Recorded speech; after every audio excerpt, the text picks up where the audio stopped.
recording started. Great. Okay, and so again, we're recording this so you can watch this again later and you can share this briefing with your friends and your colleagues. Hello, everyone. My name is Maria Carnamola. I'm the Executive Director here at Gathering Ground, and I want to welcome you to today's briefing, which is Building Equitable Ethical AI. I will say that one of the things I love about being in New Jersey is the access to amazing cuisines and food around here. It's just, unlike any other place, I would say. So New York, New Jersey, we're very lucky. We have some great food. Okay, any discussion of in New Jersey cannot begin without consideration of land. Land acknowledgements are tangible political admissions of the ongoing violence of the settler colonial state and our own implicit participation in it. We are standing today on unceded land of the Lenni Lenape people and acknowledge their care of these lands over time. And we read this land acknowledgement, which is offered by the Nanticoke Lenni Lenape tribal nation for those who seek to honor the Lenape people and their territory preceding an event in Lenapehoking, also known as New Jersey. The land upon which we gather is part of the traditional territory of the Lenni Lenape, called Lenapehoking. The Lenape people lived in harmony with one another upon this territory for thousands of years. During the colonial era and early federal period, many were removed west and north, but some also remain among the continuing historical tribal communities of the region. The Nanticoke Lenni Lenape tribal nation, the Ramapo Lenape Nation, the Powhatan Lenape Nation, the Nanticoke of Millsboro, Delaware, and the Lenape of Cheswold, Delaware. We acknowledge the Lenni Lenape as the original people of this land and their continuing relationship with their territory. In our acknowledgement of their continued presence of the Lenape people in their homeland, we affirm the aspiration of the great Lenape chief Tamanend, that there be harmony between the indigenous people of this land and the descendants of the immigrants to this land, as long as the rivers and creeks flow and the sun, moon, and stars shine. This labor acknowledgement is offered by Dr. T.J. Stewart, Assistant Professor of Higher Education and Student Affairs at Iowa State University. We must acknowledge that much of what we know of this country today, including its culture, economic growth, and development throughout history and across time, has been made possible by the labor of enslaved Africans and their ascendants who suffered the horror of the transatlantic trafficking of their people, chattel slavery, and Jim Crow. We are indebted to their labor and their sacrifice, and we must acknowledge the tremors of that violence throughout the generations and the resulting impact that can still be felt and witnessed today. At Gathering Ground, we read these statements to make visible what has been invisible to many people, particularly people racialized as white. We acknowledge these historical truths of theft of people and land, enslavement, forced migration, and forced labor. And though this is our history, it must not be our future.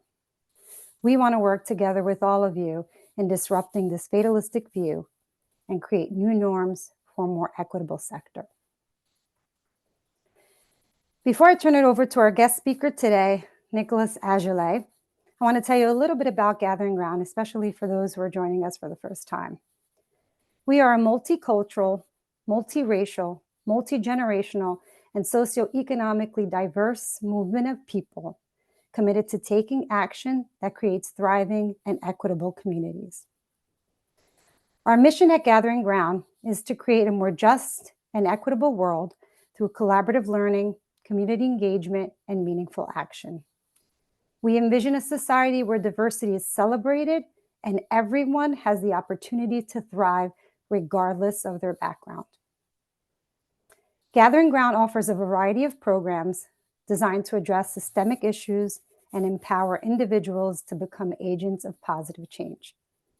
From community engagement initiatives to collaborative learning experiences like today's, Each program is crafted to cultivate a culture of equity and justice. I want to recognize the people who have been working on today's briefing. Our presenter, Nicholas Azulay, Digital Strategy Manager at Whole Whale, and Casey O'Brien, Director of Programming here at Gathering Ground. This work is made possible with the support of the Geraldine R. Dodge Foundation. I want to thank all of you for being here today and prioritizing this in your very busy schedules. We hope this is one of many briefings, and we look forward to engaging with you in our future programs. Okay, just a little bit about today. In true Gathering Ground style, today's program will be a conversation. Casey and I will help facilitate. So if you have a question, please use the raise hand function or drop your question in the chat.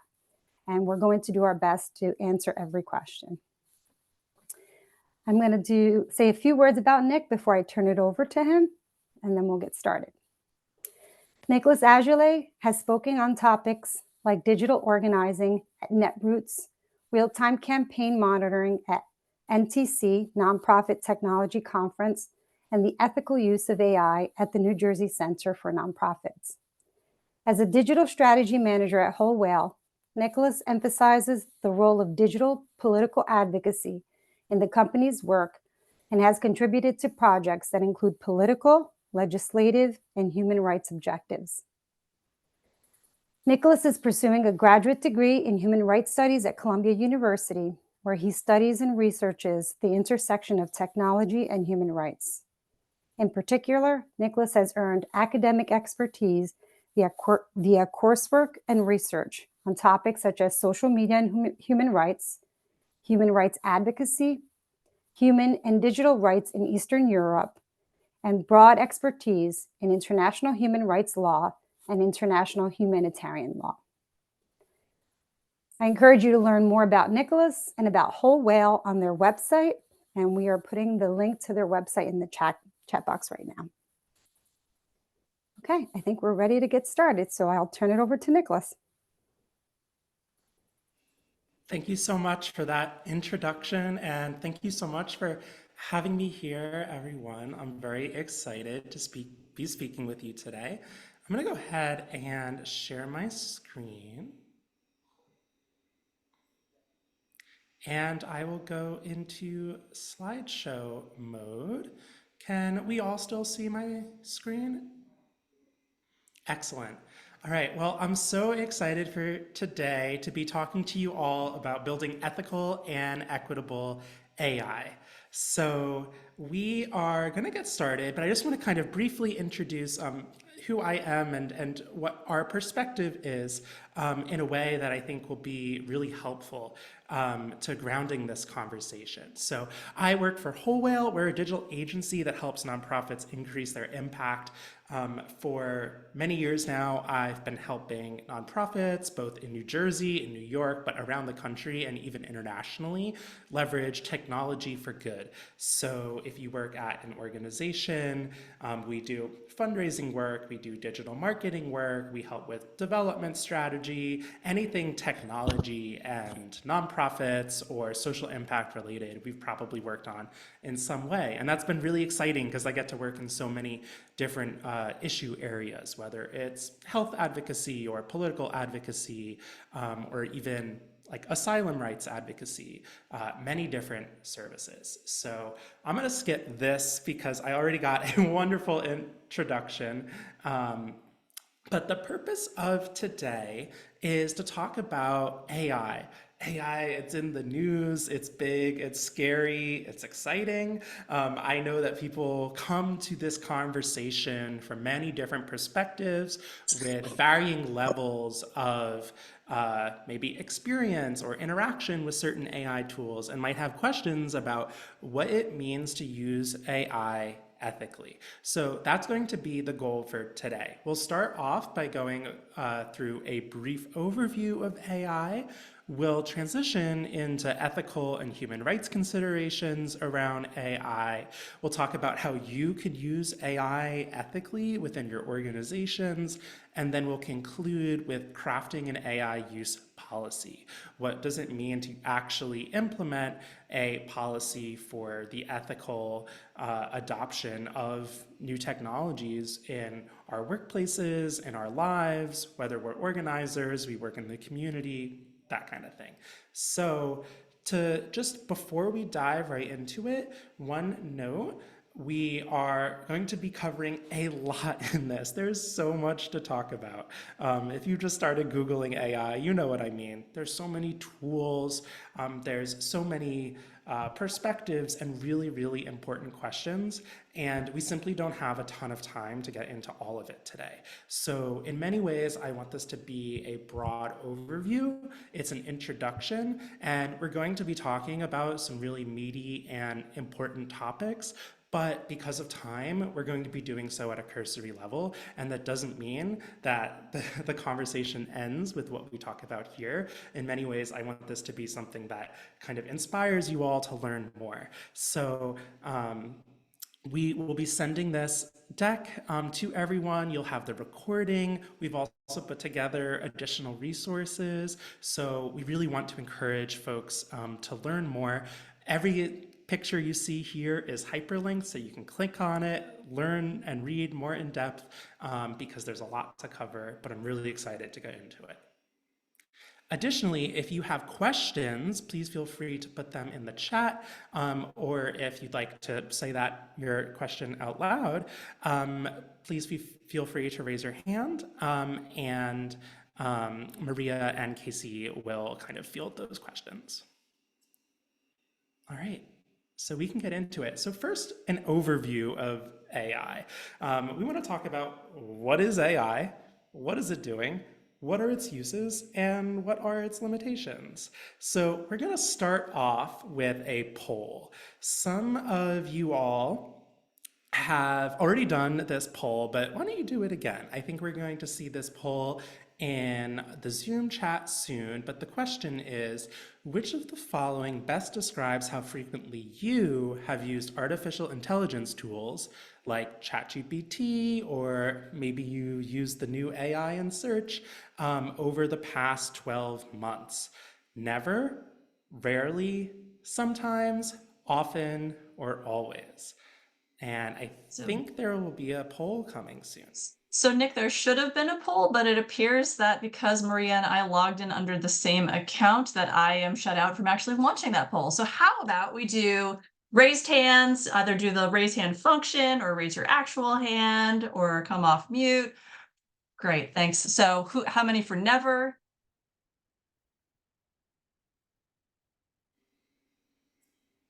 How many for rarely? Okay, seen a few more of those. How about sometimes? Oh, thanks for putting in the chat too. That also works, folks. Thank you. Great, often. Who's in always? Is there anybody who's in always?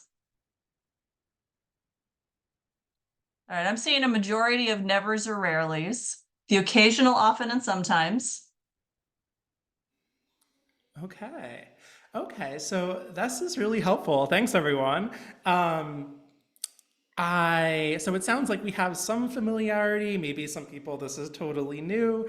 So we're coming in with different perspectives, but not a ton of always. If you're always using AI, this might be a little bit more of a basic presentation, but working towards often. Okay, cool. Thank you so much for participating.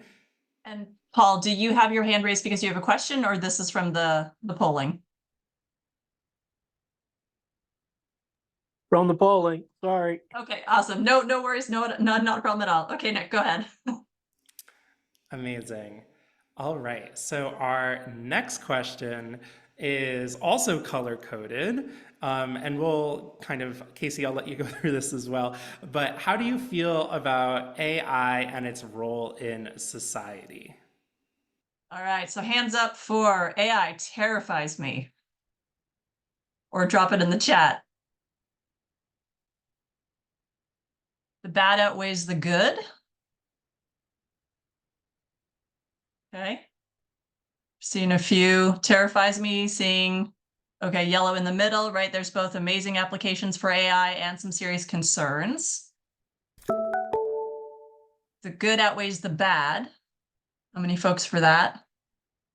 And eternally optimistic. AI will change the world for the better.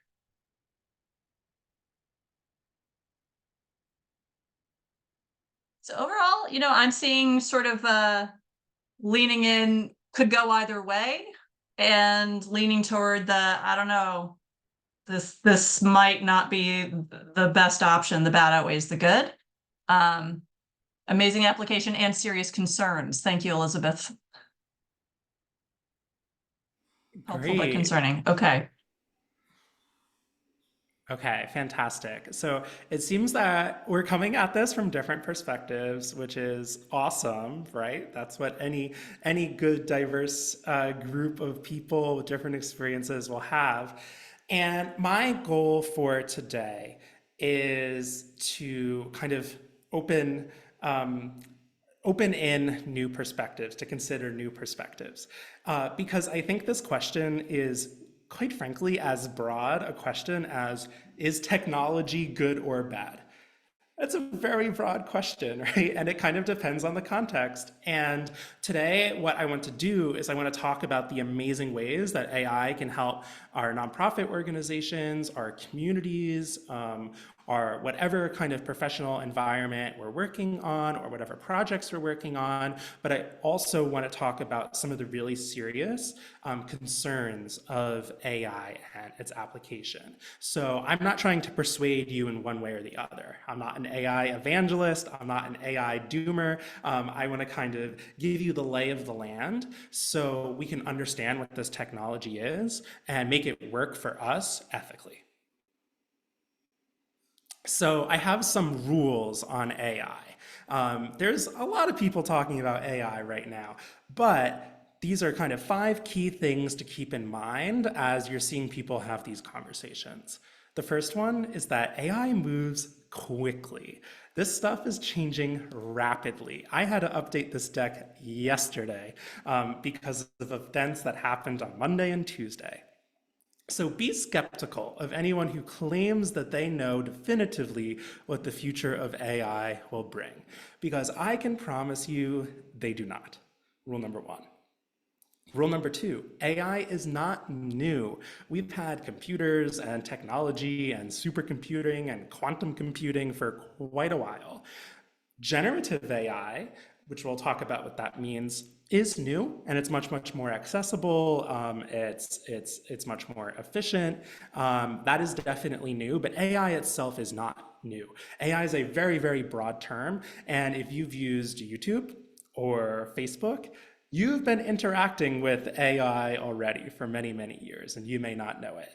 How does Google know what the ultimate, Facebook or YouTube recommended video will be for you, right? Those are already some AI and really intelligent algorithms doing some work for you. Third, AI models are only as good as the data they're trained on. Bad data in, you're going to get bad data out. And this has really serious implications when we start talking about AI in society, right? Or AI in policing, which we'll talk about a little bit later. So there's both really good AI and there's both really bad AI. And a lot of it depends on the data it's built on. Number 4, our communities are already reading about, interacting with, or working with AI. Many of you, I'd say the majority of you, indicated at least some use of AI tools in our polls there. And I think that if you kind of surveyed any room you're in right now in America, you're gonna get similar answers, whether that's a room of students, whether that's a room of colleagues, whether that's a room of people in the community. People are interacting with this. It's here to stay, which brings us to rule number 5. Whether we want to or not, AI is here. It's already in our products. It's coming to our phones. It's coming to our computers. And I think the perspective that we have at Whole Whale is this is our time as people who really, really care about the world around us to try to shape this technology's application for good. Not let the big corporate companies kind of shape what our techno future will be, but as this technology is new and emerging and evolving, it's up to us to kind of push for the ethical adoption and to know when is safe to use the tool, when is not safe to use a tool. And that's really important. We want everyone to be hands-on about shaping an ethical AI future.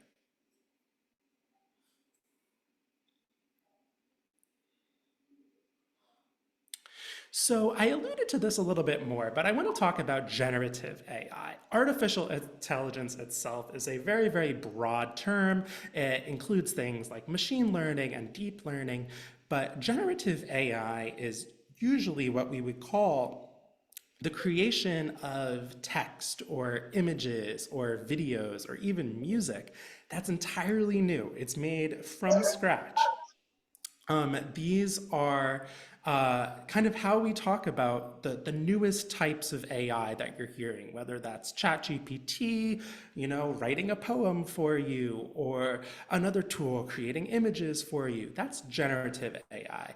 And that's mostly what people are talking about when they're talking about AI when you listen to the big conversations right now. Nicholas, we have a question from Shakir. Yes, please, a question. Yes, hi, can you hear me? We can. Yes, I can. Okay, yeah, I just wanted you to, if you could comment just briefly about, there is a lot of legislation going through Congress right now about the AI stuff. And can you speak to, I mean, I understand how you're, invoking some hope in us that we'll be able to be a part of that effective change, I guess, in the direction of AI. But also speak to lobbyists who are promoting their agenda as well. And with all the money and funding that they have and the heads up that they have on the people. Yeah, that is a phenomenal question. I'll answer it briefly and then I think we'll come back to it. But the short answer to that is yes, there are tons and tons of lobbyists. Google's lobbying arm, I don't even want to know how much they spend. I think that's a really serious concern. In the United States right now, we don't have kind of comprehensive legislation yet. We do have an executive order from the Biden administration on kind of like safe AI development that came out last year. So it remains to be seen what happens in Congress, but I do think that like communities and anyone who really cares needs to be involved.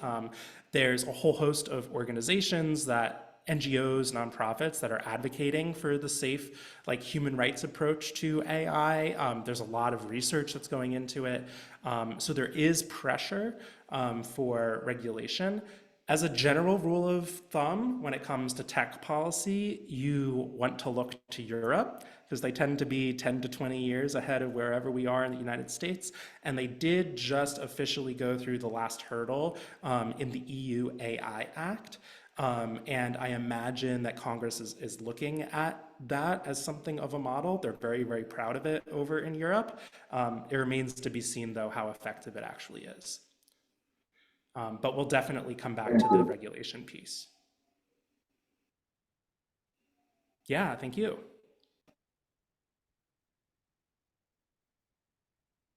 Alrighty, so there's a couple definitions I want to make sure we get through because you might hear me say them. And some of these slides I'm going to go through quickly so you can kind of refer back to them.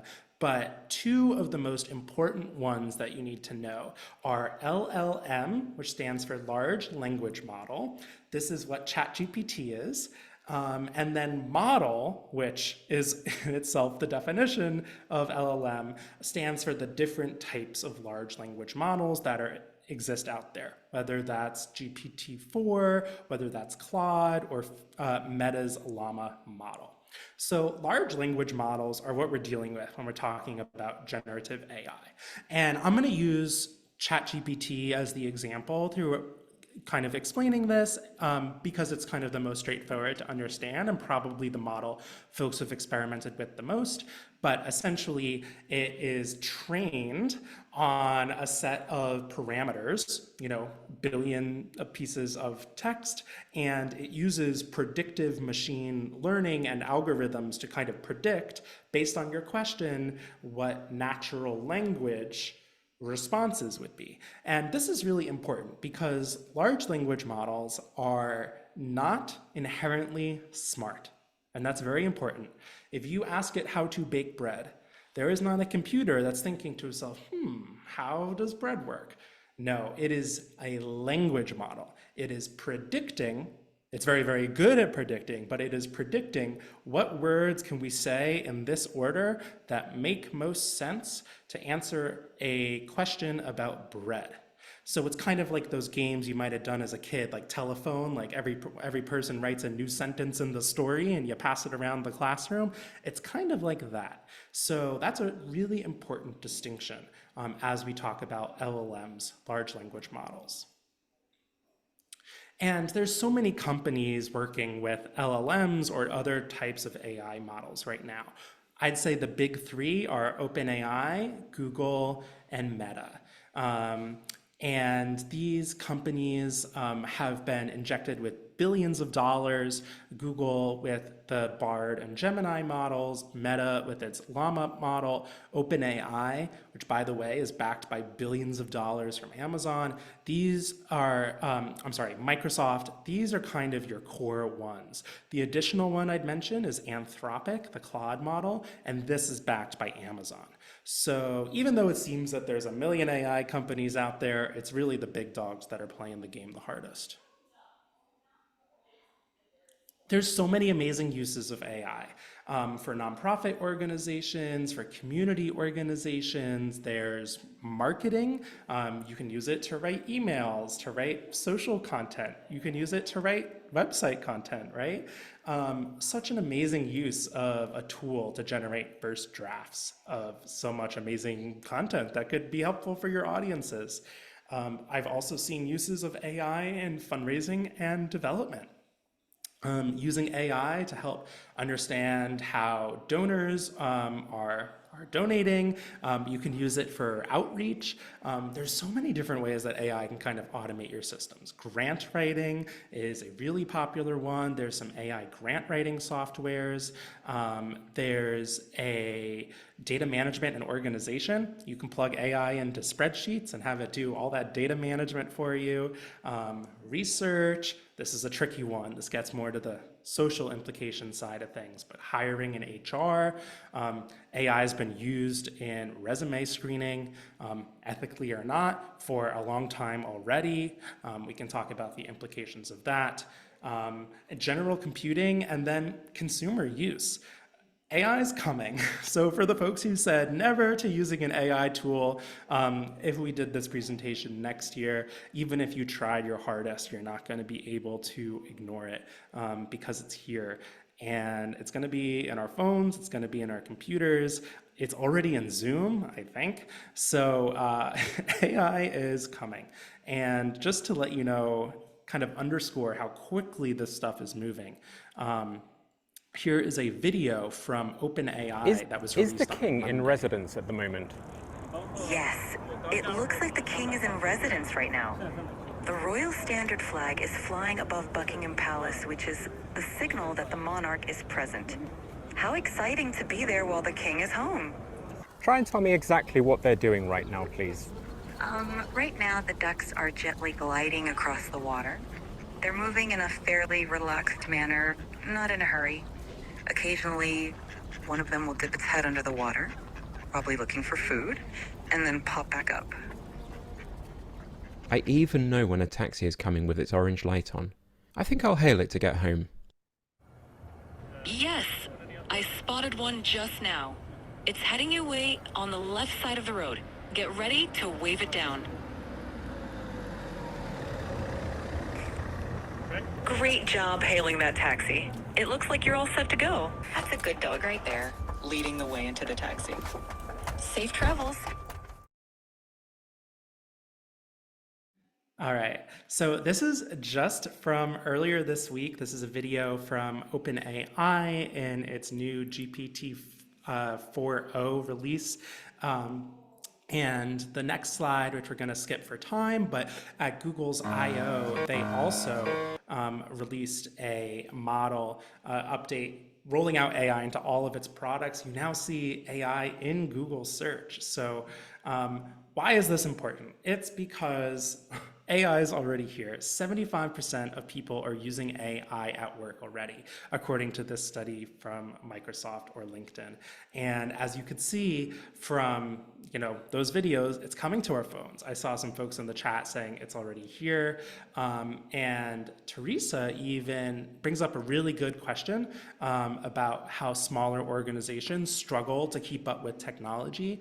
And I think we'll definitely address that as well. But this is to say, even if you're an organization and you don't have a CTO, you don't have a ton of time to learn all these tools, I think that they are becoming so accessible that pretty much anyone will be able to use and interact with them in some capacity in the very near future, if that hasn't already happened. And I think that we need to be prepared for what that looks like and talk about some of the ramifications for what that looks like.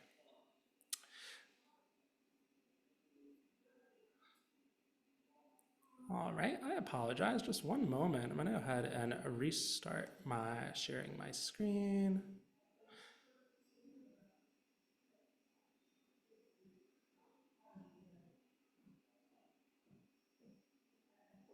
Okay, great. So an example of this is just yesterday, Google began rolling out AI search results in the United States. So if you have been on Google recently and Googled, you might have already seen AI results, right? And this has really big implications, whether you're a small community organization or a big NGO or, even running a local food bank, for example. How people find you on the internet just changed this week, right? And this is something we're looking at very closely, but I think it's really important to understand that this tech is kind of coming, and we need to be thinking critically about the areas where it can help us, but also the areas we need to be concerned about and where we need to pay attention to how it develops.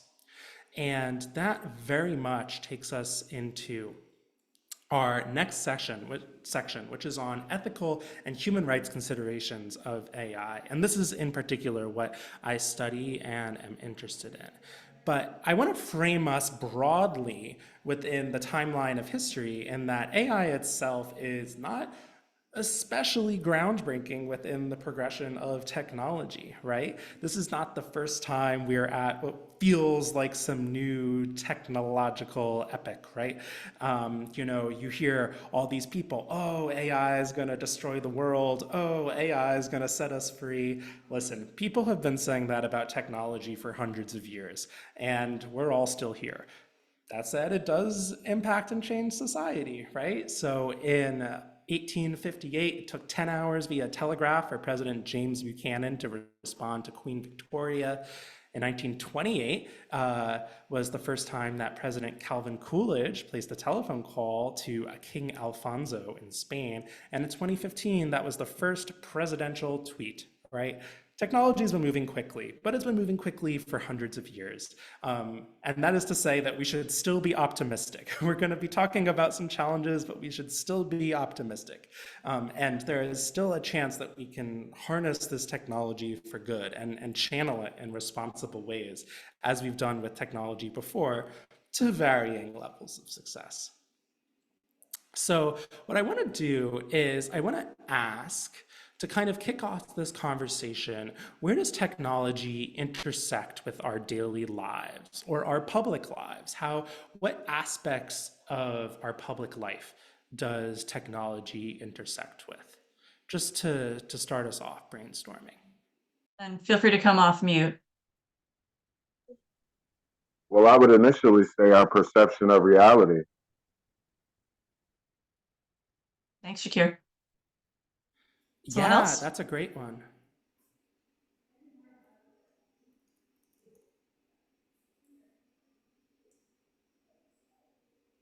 I put in the chat, but I put sharing and getting information. Okay, Thanks, Shaniqua. Who's next?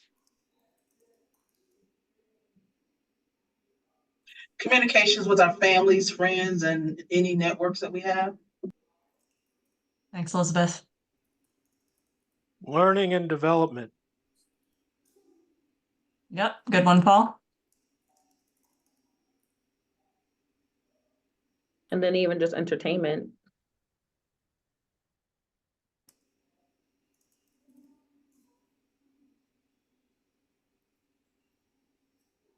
Our perceptions of ourselves and others. Thanks, Elizabeth. Getting our jobs done. We have one comment in the chat from Craig that says, I cannot think of a way tech does not intersect with my life.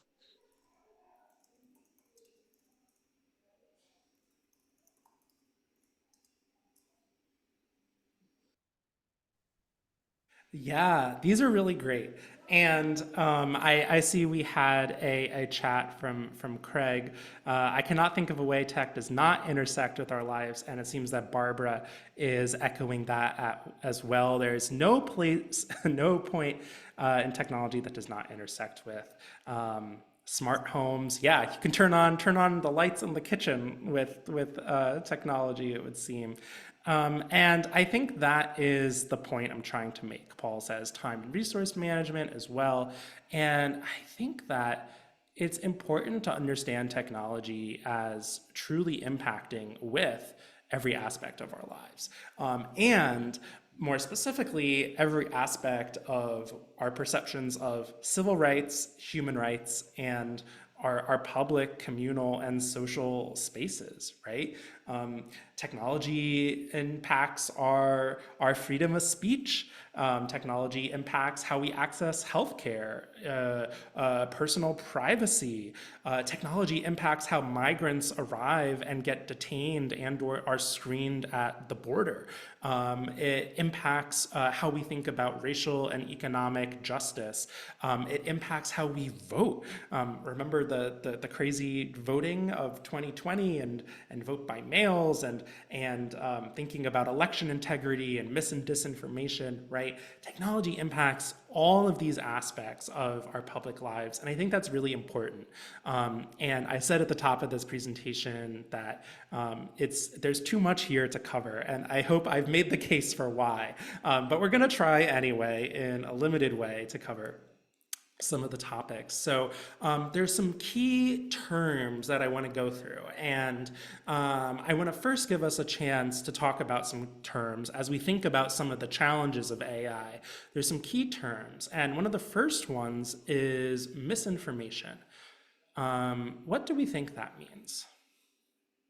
I'm sure we've all heard it, but what if we had to give it a definition, what would we call that? Manipulation. Yeah, that's a really strong start. Anyone else think they know what misinformation might mean in this context?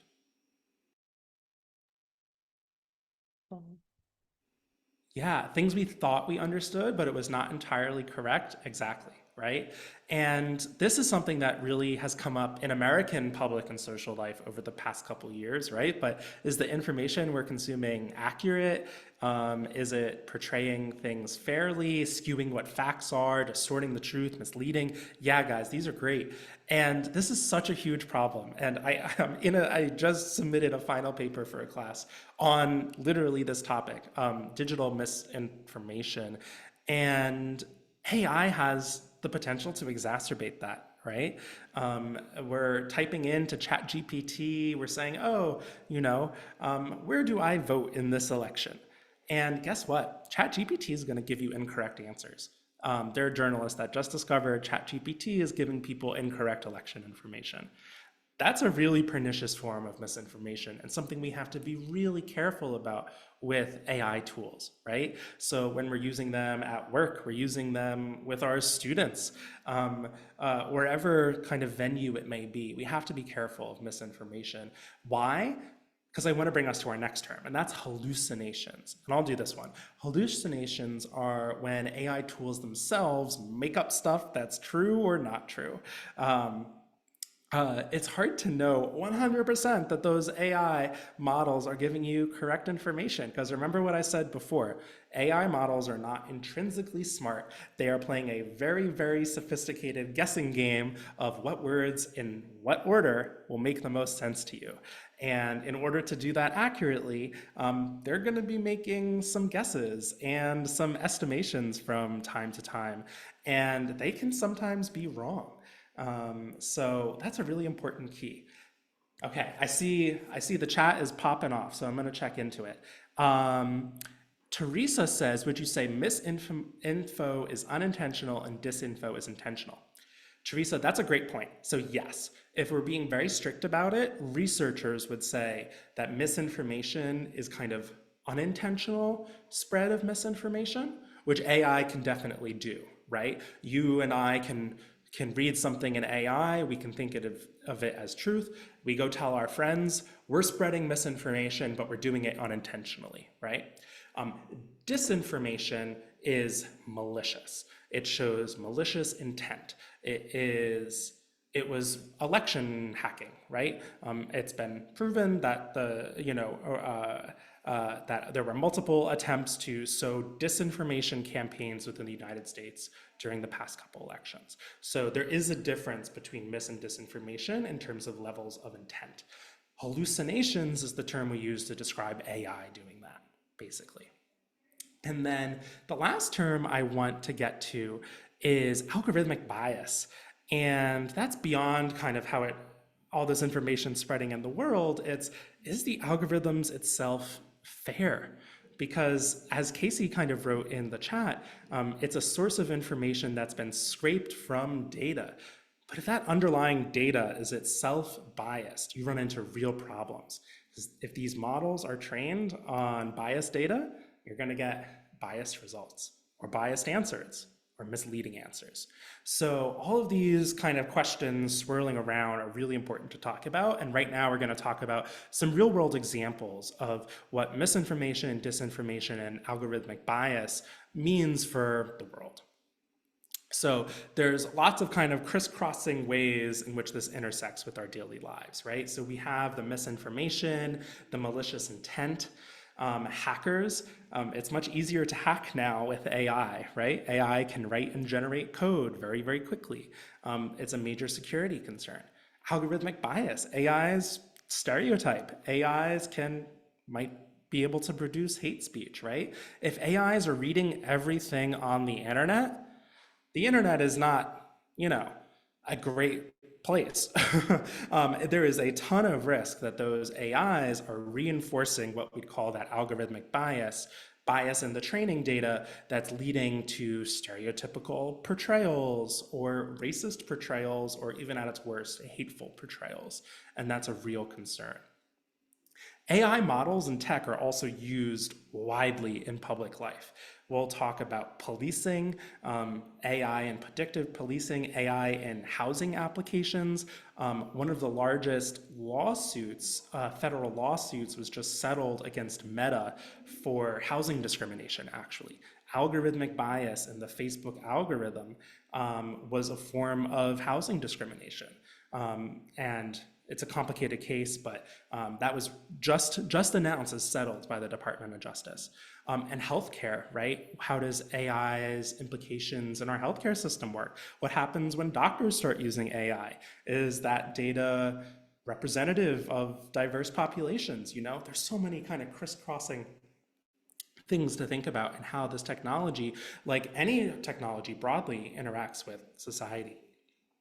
And just to poke into the chat, we also have, I see there's a lot in the chat. Okay. I I'm can get probably through this. summarize that. Casey, Yeah. go ahead. Essentially just talking about the idea that, as more biased data continues to be added, it just feeds the algorithm in some of these spaces. And so being really careful to ensure that we are paying attention to that data and what's going in and how prompts that get used continue to do that and how we can shift that. But also, Shakir brought up the fact that there are companies using AI for job searches, right? And reviewing candidates to determine who gets an interview. So literally every aspect of entryway into jobs can also be affected by AI and biased algorithms. Yeah, that is exactly true. And there's a lot of scientific research that proves this is happening, right? This isn't theoretical. And we're going to go into that right now. So I'm going to skip this slide because we'll talk more about this in depth. But when we come to the AI conversation, we have companies like OpenAI working on artificial intelligence. We have companies like Google working on it. But the kind of original sin of social media is something that's really, really social media technology, right? New technology is something that's really not talked about in the United States at all. And that is how Facebook kind of enabled the genocide in Myanmar. I can't do justice to this really, really tragic event in Myanmar that occurred throughout the 2010s. But essentially what happened was Facebook went into the country with its technology, dropped into the country, the number of SIM cards in the country liberalized its telecommunications market, and the number of SIM cards increased 50x within 2 years. So Yes, I'm just waiting for you. sorry. And essentially what happened is everyone in the country got internet super, super quickly, and Facebook kind of swooped in there and said, oh, it'd be great if everybody had Facebook. Facebook gave its product to everyone in the country and refused to moderate it. And it was exploited and ultimately led to violence. And again, you'll have this deck if you're interested in kind of looking through. But Facebook was essentially bullied into admitting fault for what happened in Myanmar. And if anyone knows anyone in the Burmese diaspora or has been to Myanmar, or that the situation there right now is really dire as well. And yeah, so this is kind of the original sin of big tech that doesn't get talked about in the United States, but it's really important to place here. This is what happens when misinformation and disinformation and hate speech is allowed to be propagated by big tech companies. And Facebook had been warned year after year after year by activists, by human rights monitors, by NGOs, you have to do something, and they did nothing. And I think that some of the AI companies see this and they say, okay, we don't want this to happen, but the reality is there's no mechanisms to keep this from happening again, right? There's no American laws saying Facebook can't do this XYZ thing in Myanmar. There's no international laws that say that. So many of these companies are kind of allowed to run amok. And I think about that in the context of the land acknowledgement and the labor acknowledgements that we did at the top of the webinar. And we talk about kind of the exploitation of people, this almost colonial exploitation. And there are definitely scholars who view Facebook's propagation of its technology around the world almost as a colonial imperial project, right? That's a framework that's definitely studied. So I just want to center that and raise this case study that's not talked about nearly enough as something that really undergirds why the conversation we're having is so important. And this is a this is a infographic that kind of informs how we get there. And among kind of my many jobs, I teach a class on social media and social movements. And when we think about how social media enables some of the worst things in society, AI is kind of right there with it. It's a lot of the similar risks, right? You have technology that is operating really, really quickly. It can exacerbate vulnerabilities in society. Someone asked about election information on ChatGPT. what if ChatGPT started pushing, election denial theories and that kind of thing? We're right where we were with social media back in 2020. And that's how you do get this kind of technology-enabled violence. And it's really important that we make sure that that doesn't happen with this new iteration of consumer technology. So back to oh, someone have a question? I'm gonna take Go ahead. school for birthday punches. Yeah. Oh, I think someone was off mute. I've just gone ahead. Tyson, if you had a question, feel free to unmute yourself again.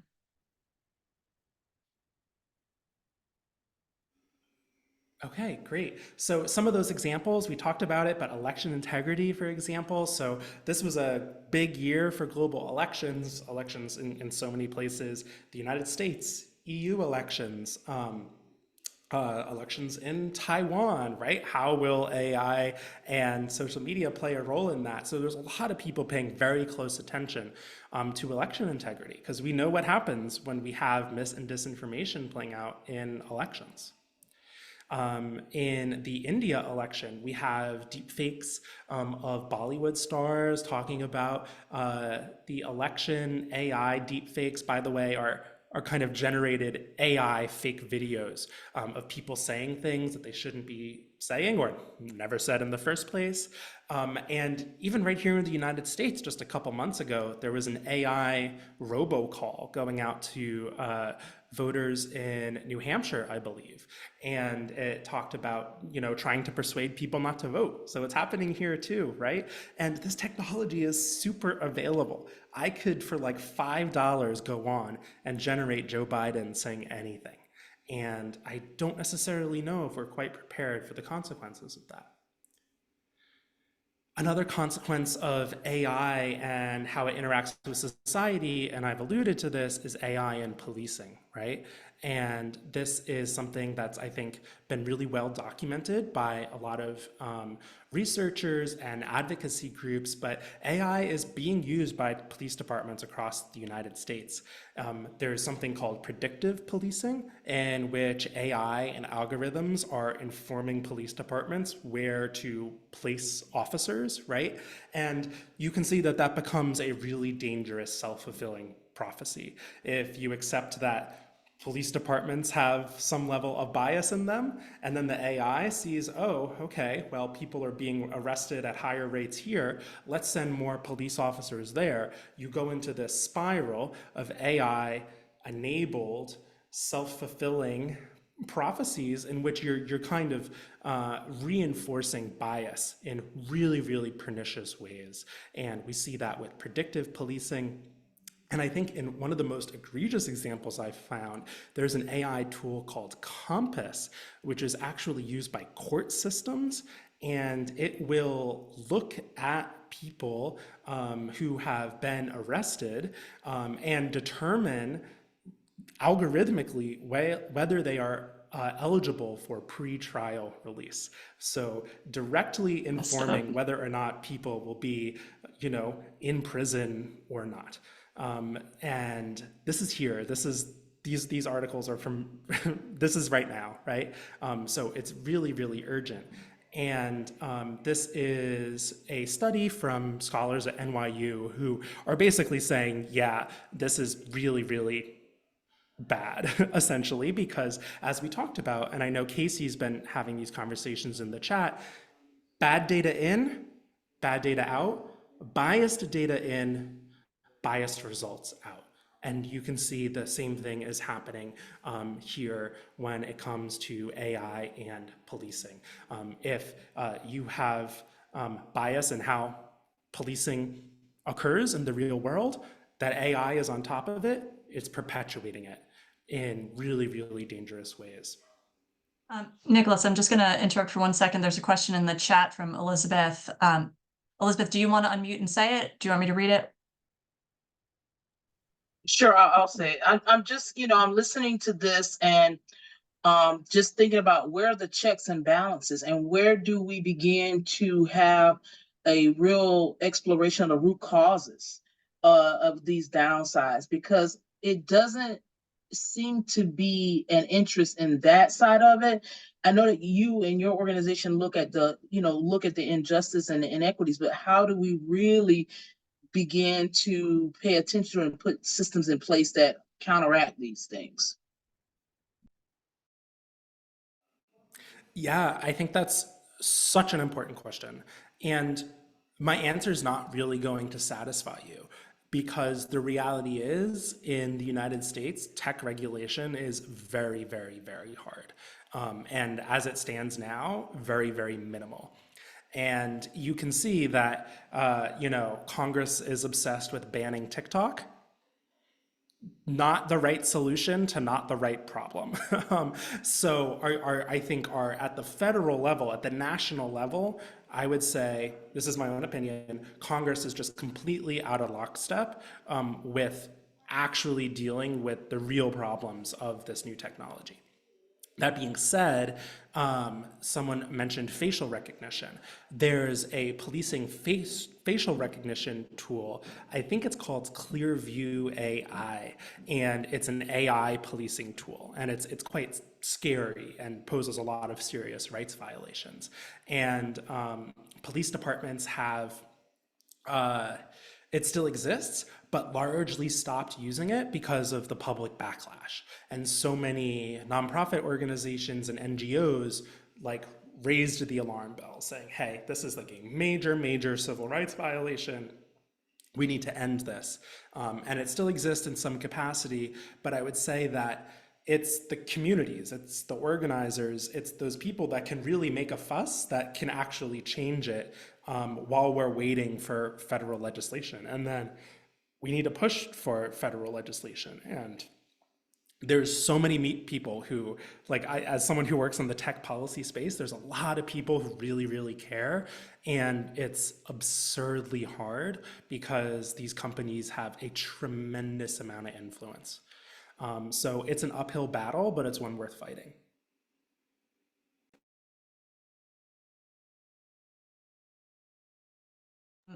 Nicholas, we've got a question from Barbara. You want to go ahead and unmute, Barbara? Thanks. It's actually more of a comment as someone who worked for the federal government and partnered with 15 different agencies. It's going to be really hard to press legislation because the agencies that we would legislate are so far behind anything that they would be trying to regulate.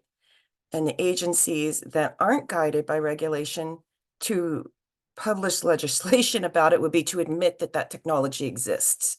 I do a lot of work. I have a dual career and I do a lot of work in the founder funder space.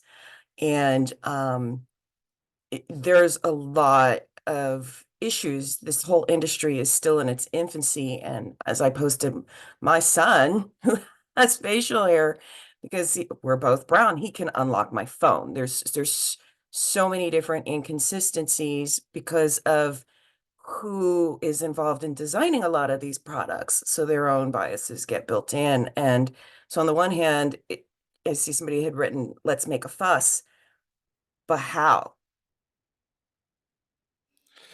Yeah, I think that's a challenge. I'm not going to pretend that I have an easy, simple answer to that question. But I think to the lack of regulation and oversight, it's the Wild West out there. And just to underscore how much of a Wild West it is, Facebook, to Facebook's credit, small, very, very small amount of credit, was said, hey, there is no legislation telling us what to do.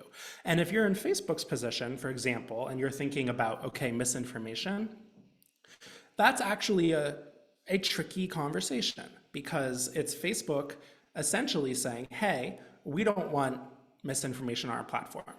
That's an easy thing to want. Okay, but now are you deleting people's posts? Okay, yes, in some instances, very clear, very easy to delete people's posts. What about your grandma who accidentally is sharing an article about COVID and kind of misconstruing that? Is Facebook just deleting her post? Kind of crosses the line, right? I think there's so many really, really big questions about speech and technology at one level, and then technology and society at the second level, that there just exists no guidance from like national federal legislation to address. And the big debate right now in America is about Section 230 of federal communications law, the Federal Communications Decency Act, which essentially is the prevailing law that covers the internet right now. And it was passed in 1996, I think. And that is kind of the most important law in America right now about how the internet and how tech is governed is a law that was passed in 1990s. And that is a problem. I'll let this go, but I think the challenge is that we're all looking at this as good or bad data, and it's just data. The data itself is not good or bad, and therein lies the challenge. Things like TikTok has nothing to do with the technology. Nothing at all. That's not what it's about. That is a sideshow. But in terms of how we're going, part of the challenge really is going to be who's hired to do the prompting, who's hired to do the prompt scripts. What role will we all who work in this space have in being able to participate in that? I know my organization could certainly do a lot with a $250,000 grant, and that's the going rate for one prompt engineer. So that's just my thoughts around it. So thank you for letting me share. Absolutely. Thank you so much. And I think you bring up a great point, and I'll try to get through the next slides quickly so we can get there, right? Because there's things we can do right now. One of the things, I think the most immediate things we can do is not to fall behind, not to say, oh, this technology is terrible, I don't want to deal with it. Like, let's get involved. Let's learn how to use it. Let's increase, the participation in this technology from, historically underserved communities, et cetera. And let's train our students how to use it, right? Let's make sure that they have access, because I think the worst thing that you can do is say, hey, let's not use this tech at all. Because now you've created this even further kind of chasm in tech access. And I think that that's really kind of dangerous. So I'm going to move through this really quickly. There's some other really serious harms from AI. One is gender-based harm, deepfake pornography. This story, by the way, is from New Jersey about students who are deepfake pornographic images of fellow students, really, really sad and dangerous. And again, back to impact on communities, right? So thinking about that tech access chasm, there's research that says, this is from McKinsey, I think, that says generative AI has the potential to widen the racial economic gap in the United States by $43 billion each year. And a lot of that has to do with how AI changes the nature of work. But this report would also posit that deployed thoughtfully, it could remove barriers to economic mobility for Black and Brown folks. So I think that being thoughtful about what this technology poses from a challenging perspective, but then not shutting down, trying to get involved and make sure that everyone understands what this technology is and how to use it is really important. And then this is, again, you'll have this deck. I know I'm going through it quickly to engage on this, but a lot in here about how the relationship between AI and civil rights and economic opportunities. And I think one thing that's really important is having representation in tech. Tech is really not diverse. The people who create this software, not diverse. And that's really, really dangerous. And I think in here, this is an article from Wired calling for algorithmic reparations, right? Calling for racial justice and AI and technology. And in 2019, Google AI researchers argued that the field of responsible AI needs critical race theory in it, actually, to understand how race is kind of intersects with this technology. And you need the people who think about the sociological implications, the economic implications, all that stuff needs to be included. And to your point, Barbara, I think Yeah, it's not just a question of better data. It's a question of thinking more holistically and more interdisciplinarily about what this tech can do and is doing for our communities. All right, I'm going to pull up the chat. I see people are very excited in the chat, so this is great. I'm going to move us along real quick to I think what will be a really tangible and tactical takeaway for folks, and that is the responsible use of AI for orgs, nonprofits, and communities. So in my day job, when I'm not studying this stuff from an academic perspective, I'm advising nonprofits on how to use the technology in safe, ethical, and efficient ways. And I want to start by going through what we call 3 phrases for ethical AI. So the 3 phases is, okay, you're bought on, you're like, okay, let's see what AI can do in the workplace. These are 3 things you need to keep top of mind. And the first one is first, not final. Generative AI creates great first drafts, but for final draft quality, you need an editor. Never ever just copy and paste something from an AI and send it in an email or send it in a text, right? Remember what I said, these AIs are not intrinsically smart. They're very, very great kind of like word predictor machines. You need to edit that, right? You also need to edit that because of the conversation we just had. We know that these AIs are built on potentially bad data, potentially biased data. They might be perpetuating stereotypes. If you care about ethical AI, you need to review everything you use an AI to do to make sure you're not inadvertently perpetuating something you don't want to perpetuate. And with regards to that, you want to keep humans in the loop. You want to design processes that keep humans as the final editors when dealing with user-facing LLMs. And a key component of that is being careful with sensitive or crisis usage. There's an example that we went through very, very quickly where the National Eating Disorder Association fired their human chatbot operators, replaced it with an AI, and within 24 hours, that AI was providing harmful information and they had to shut it down. Don't do that. That is very, very bad, right? And that's a large organization. We probably aren't working with chatbots, most of us, but take that lesson to the smaller scale, right? Don't write sensitive emails with AI. Use it responsibly. And then lastly, consider the impact. Be thoughtful about how AI will shape employees' work in the communities you serve. AI, going back to a comment in the thread at the top, was a concern that nonprofits often don't have time to kind of like play around with new tech. And I totally get that. But AI can really, really save you time. If you want to write an article on your website about the best beaches in New Jersey, I could have that done for you in 10 minutes, and it would be more comprehensive than you could ever write, right? Provided you review it, you view it carefully, right? But we also need to think about, okay, how might employees feel about implementing AI into their workforce? Some of us are still uncomfortable with it. Some of us are thinking, is AI coming for me, coming for my job?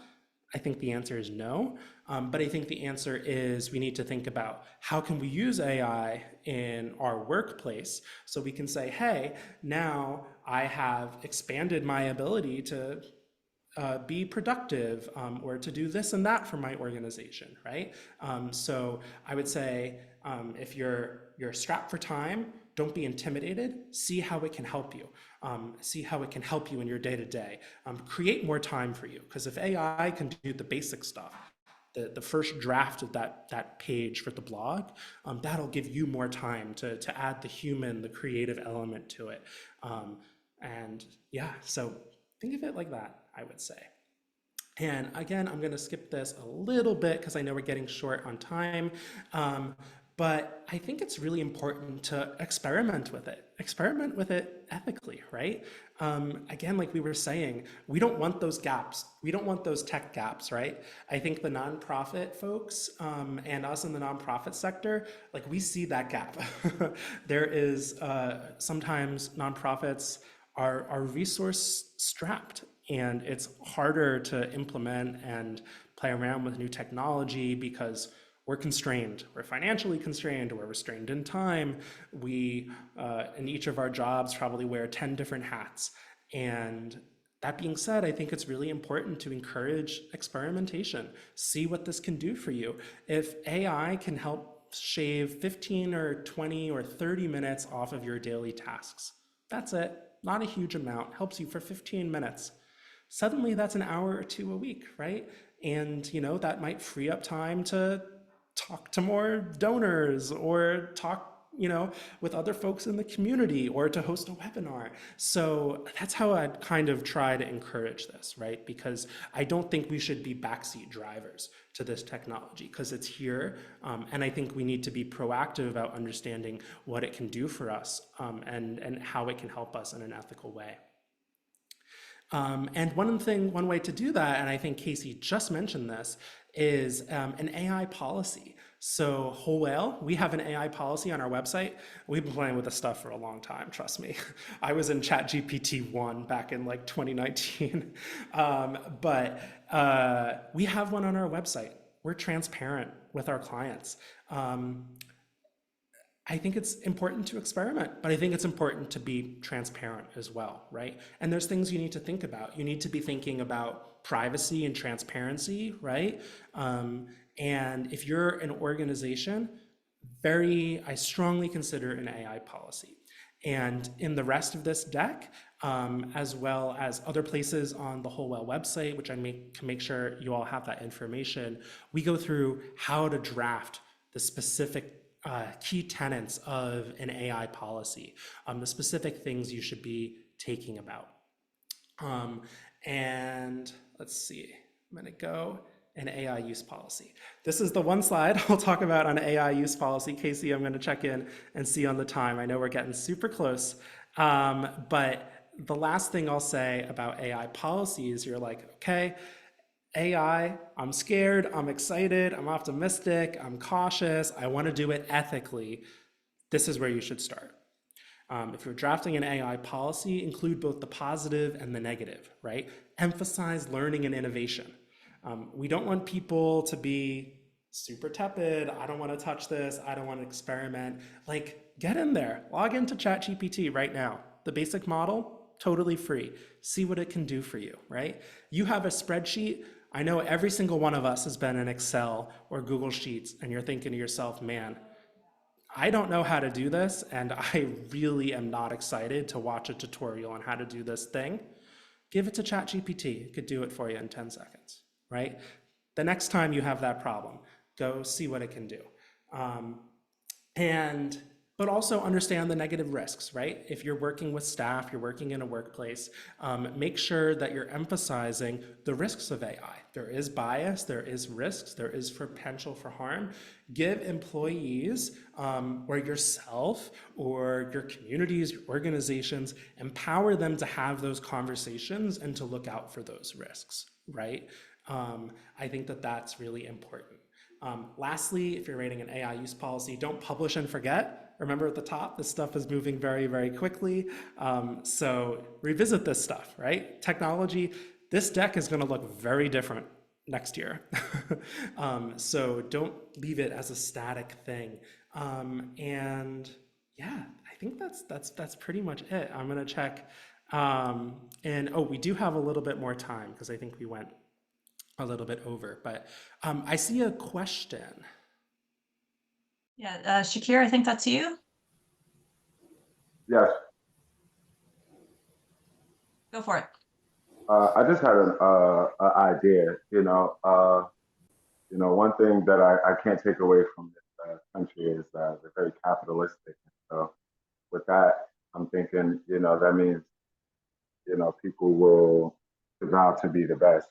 And I'm like, is there a way that we can create some type of rating system that we rank these these AI companies as like which one is more safe, because I feel like like sort of like how they did in New York with how they rated the restaurants.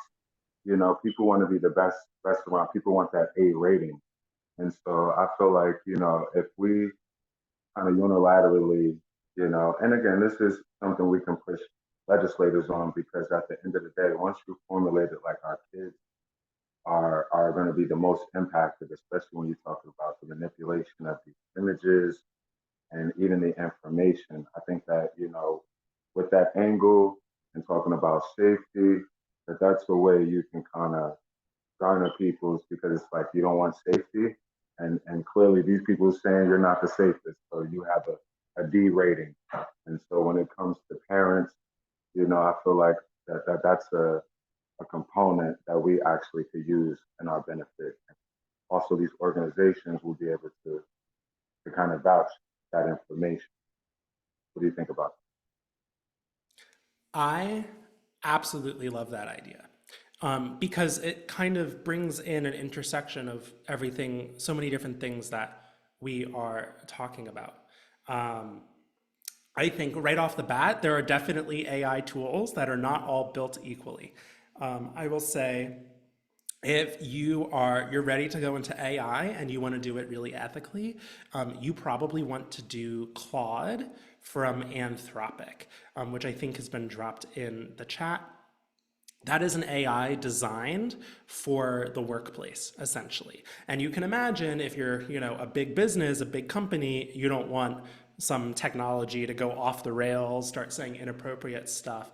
That is kind of the strictest AI model from a safety perspective. But you'll notice it's also not the most popular, right? So I think a rating system where we can see how this tech is safe or not safe is really important. And like, you bring up the kids element again, and I think we need to have conversations with our kids about technology the way we might do with drugs and alcohol, or the way we might do with social media, right? I think we have to do that with AI, right? Like, hey, here are the risks. Here's what's safe. Here's what's not safe. There's amazing applications of AI in schools. In OpenAI's meeting this week, they had the founder of Khan Academy. They had the AI walking him through homework problems. Through the camera in his phone, it was walking him through algebra problems on his piece of paper on his desk. That's amazing. That's mind-boggling. That could change education. But at the same time, an inappropriate use of those tools. We talked about like AI, like violence, right? AI deepfakes of classmates, really negative, very illegal. And like, we have to be able to have those conversations. And I think a rating system, I think that's a phenomenal idea, right? What are the risks of these tech tools? What are the potential opportunities for these tech tools? And how do they compare? Because there's so many AI tools out there, right? There's thousands of them. There's so many tech platforms out there. And sometimes I can't keep track of them. I thought Snapchat died 10 years ago. Turns out like every high schooler in America is still on it. So I think that's really important.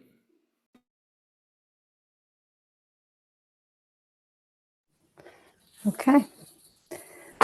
We have 8 minutes left, and one thing about Gathering Ground is we like to end on time. So I'm just wondering if in these last few minutes, we have anyone that wants to share some aha moments, things that you've learned, things that you wish you could have learned in this presentation, because we definitely want to hear about those too, or any other questions you have for Nick. Now's the time in the few minutes that remain.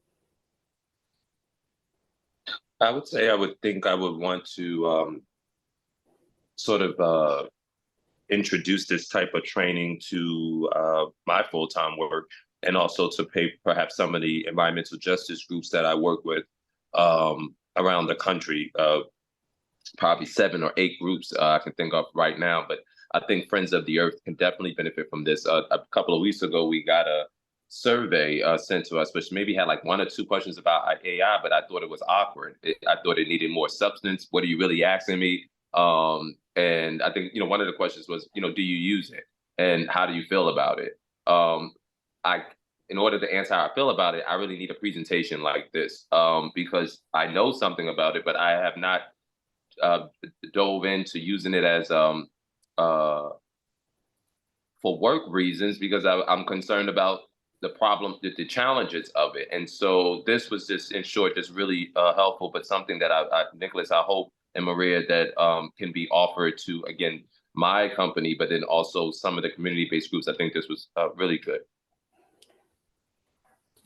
Yeah. Yeah. I mean, one thing that I've learned, I'll just share, is that in 90 minutes, or I guess 60 minutes of Nicholas speaking, I have more questions that I want answers to, and I want to learn more. And I imagine a lot of folks are feeling the same way. So thanks for that feedback, Terrence. And we'll certainly consider the possibility of bringing this.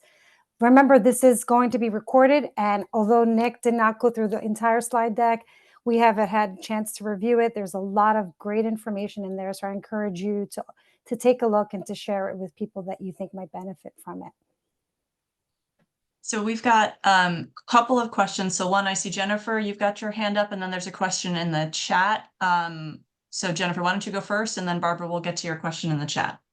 Yes, I'll be brief. So definitely there was many aha moments here, because I have not thought that, AI is really like common now. I really didn't see it that way until I saw this presentation, and the aha moment was about digital organizing. So as for me, like, I started organizing people for a worker issue through Zoom.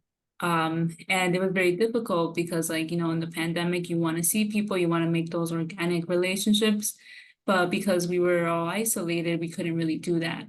So now I understand why, when there was webinars or any forums or something, they would want you to register, and they would always say, oh, it's for security reasons, someone may come in who is uninvited and disrupt. And I really was like, oh, that doesn't matter. You can just kick them out from Zoom. But what if you can't? What if they take control of your Zoom account? So that makes me worry of, like, how many nonprofit organizations we may be at risk if we're running a webinar or something, and something unprofessional happens, that it really affects our organization and our outlook.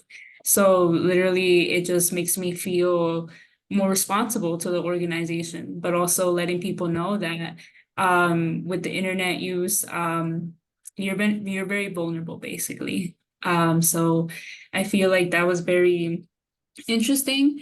But then also, I was having a conversation with a couple of my colleagues, and we were talking about human and being human in email. Sometimes people may use, like, for example, I don't think it's ChatGPT, but let's say, for example, you want to translate something. And what if it's translated as the system says? So that really eliminates the emotional or human factor in an email and trying to connect with someone. So it really shows its limits of AI, but also that humans, like, we can change things and give it feedback and make it better. That's all. Thank you. Yeah, thank you so much for that comment. I think that's really thoughtful and definitely important. And you talk about, and I know in the chat we like the phrase kind of make a fuss, and I think that's right. There's so many organizations doing amazing work on this, both kind of your like traditional ACLUs, NAACP type organizations, but there's organizations that focus on like safe AI and technology and civil rights exclusively. And we have, we're actually going to send around a PDF if we haven't already, and I listed a whole bunch of those organizations that focus on this work. Almost all of them are nonprofits that focus on safe technology. So there's definitely a lot of people who are thinking very hard about these questions, and really amazing people at kind of with all backgrounds, from government backgrounds, from big NGO backgrounds, but also the grassroots organizer type backgrounds. So definitely look out for some of this follow-up information. Thanks, Nick. And yeah, this is one of the reasons that we love the opportunity to work with Nicholas, is because he's got us covered. So we'll be sending out all of that information to all of you. So the contact sheet from attendees today, the resources that Nick has made available, the slide deck, the recording link, all of that's going to come to you. And also a feedback form from us, just to kind of hear, again, we've heard some of what you've thought about today, and we'd love to just hear a little bit more so that we can help guide, our programming. And if this continues to be a really important area of interest, we're here for that too. I don't think we're going to get to the question that you had, Barbara, about the benefits of using Copilot versus ChatGPT-4, but there might be some other places in the resources for that, just because we're down to the last minute. Kimmy, I'm so sorry. I don't know if we have time for your question, unless it's just a really quick statement, just because we're wrapping up quickly, but. So I just want to know, like, at what point do we start paying for ChatGPT? Yeah, so just super quickly, there's both a free version and there's a paid version that's more powerful. That's the very quick answer. There's both free and paid AI tools, and they have different capabilities. So, and that will continue to change every couple weeks probably. Great. All right, thank you. And Nicholas, I don't know that there's any way to verify this, but I was reading in one of the resource blogs that you had mentioned to us, something about the idea that if you are using a tool for free, there might be a chance that your data is then being utilized to feed the algorithm without your knowledge. So again, it's sort of that, be really careful about the information that you're putting in there. And if it's sensitive, there might, like there was examples, I think, of other people's conversations showing up in the responses from ChatGPT or other places for other users elsewhere. And again, I don't know that we can actually verify that, but I was just reading that the other day. Yes, that's an important question, and I have a slide on that. And real quick, because this is kind of an important tangible question, yes, if you are using an AI tool for free, within their transparency and privacy statements, they're probably saying, hey, we're using this conversation to train our model. And 9 times out of 10, that's totally fine, right? But be very careful not to put in anything sensitive into that model, right? No donor data, no sensitive conversations, no social security numbers, right? You don't want that floating around these AI models. So that's really important. There are ways to engage with them kind of in like a locked down way. That's one, via paying for them, or 2, interacting with them through the API, which is kind of like, it's like a tunnel connection between an AI tool and another tool. Thanks, Nicholas. All right, we are at 4:01. So this concludes our briefing on AI. I want to thank Nicholas for joining us and for the amazing information that you were able to provide. And thank you all of you for attending today, and we will be in touch. Bye, thank you. Thank you Thanks all. so much. Buddy, thanks for being here. Take care. Thank you. Well, thank you. Bye-bye.